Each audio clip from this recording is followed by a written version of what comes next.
Hope nothing bad happens today. Welcome to the world of Avalon, where realism is a suggestion, the ragdolling is alive with the sound of violence, and the developers really know their audience. As you can tell by now, today's video is a bit different than usual.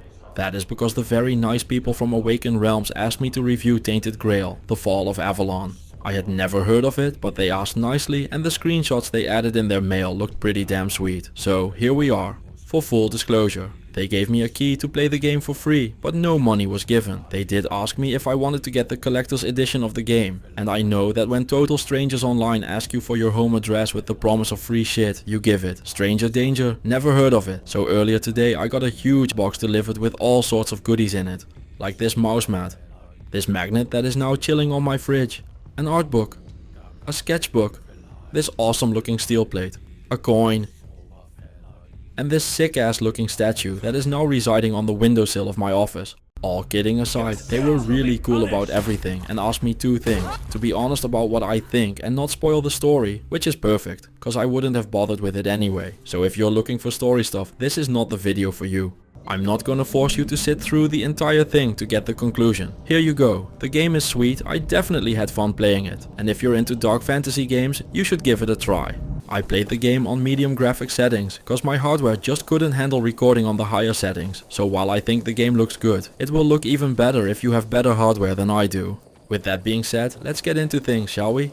The game starts off with you spending an undisclosed amount of time creating your character. You have a bunch of the usual options here. If you've ever done this before, you know the deal. So after spending, I don't want to talk about it amount of time here. It is time to get started.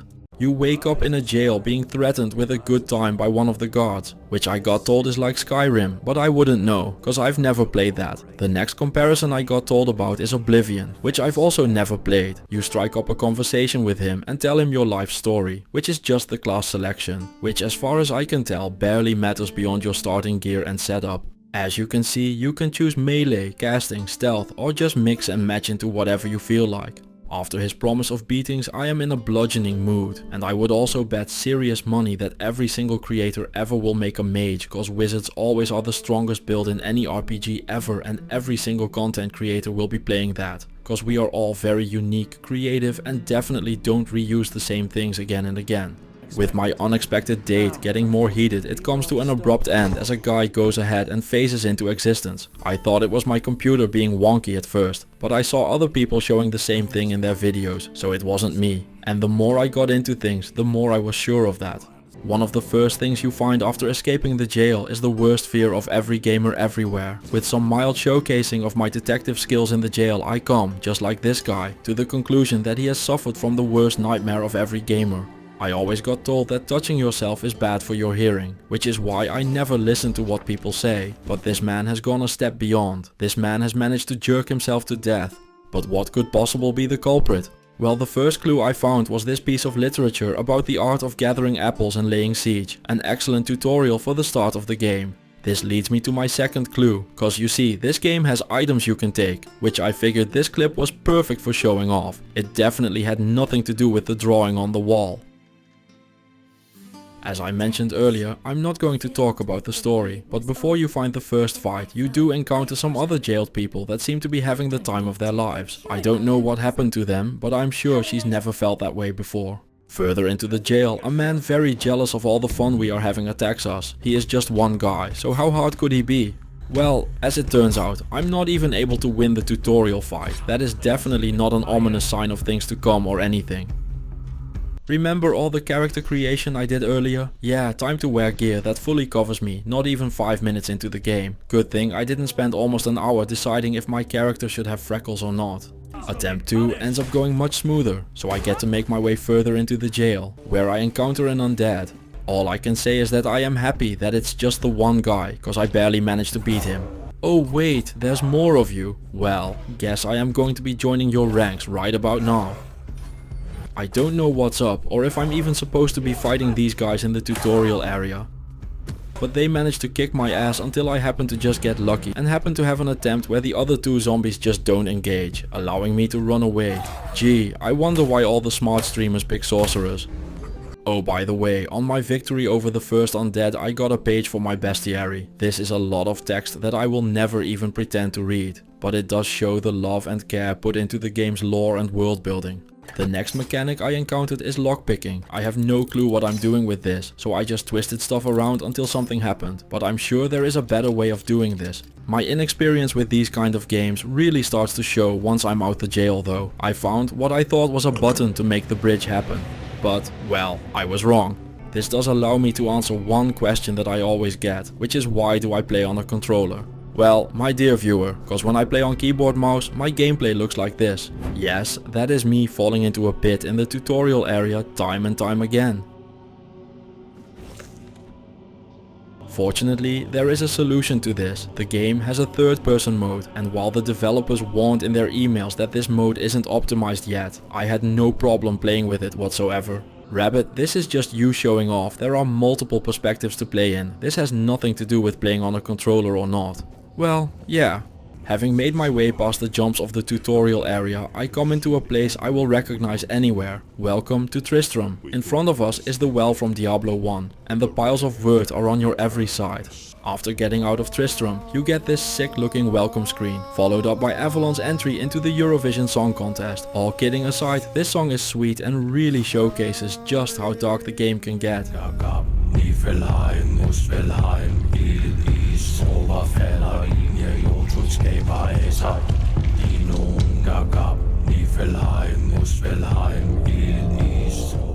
The tutorial, cause this was all still in the tutorial, ends with a very Dark Souls-esque fight, where you beat some giant thing, and the tutorial ends.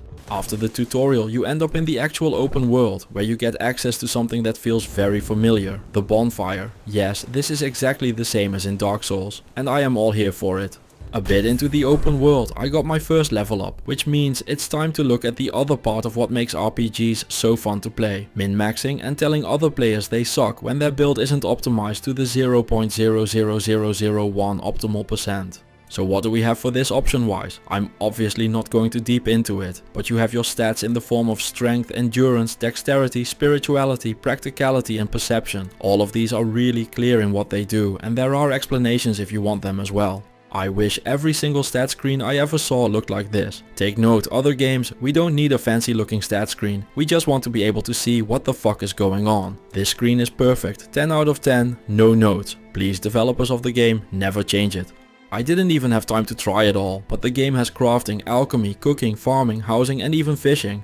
I'll talk about the skills later on, when I actually have a clue on what I want to be doing. For now though, I am going to fully ignore the open world so I can make my obligatory metal reference for every video. The first place you see on your map for questing is called the Shadow of the Horns, so I'm gonna go ahead and insert that as my Darkthrone reference for the day.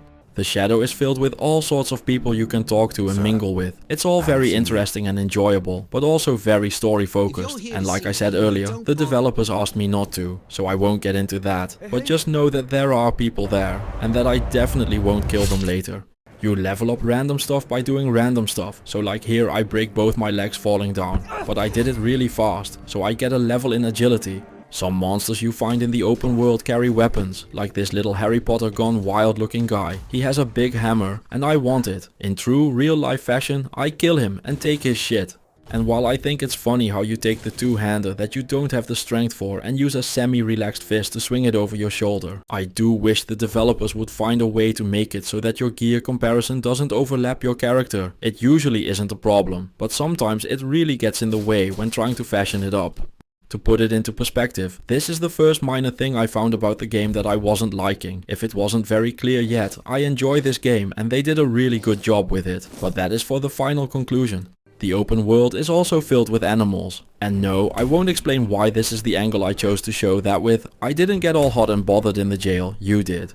Remember how I talked about this being like Dark Souls earlier on? Yeah, that comparison definitely sticks, cause just like in Souls, the dogs will murder you.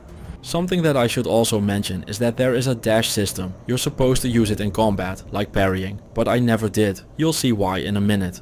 One thing I do feel like I have to mention is that there is definitely some level of jank going on in this game, but it's a very enjoyable kind of jank. The kind of jank that goes on at a party that is going just a bit too rowdy, but not in a call the cops kind of way, but more in the it makes for fun stories and funny moments kind of jank. I encountered a few things where I just went WTF, but it definitely added to the experience. Now, for something completely different, don't fuck with bears, it will go just as well as in real life. In the meanwhile, my gamer cred has suffered enough, so I switched from keyboard and mouse controls to using a PS5 DualSense Edge controller. This game is going to release on consoles as well, so as expected, the controller adaptation played phenomenally. The game felt very smooth to play and has full controller support, but you can mix and match with keyboard and mouse as well if you prefer. The character responded well and with intent. Nothing felt mushy or sloppy or wrong. They did a great job here. The only thing that ended up happening is that I was short one button to bind things to, so I ended up putting take and jump on the same button, which wasn't a problem gameplay wise at all, but just looked really funny when I was picking up stuff.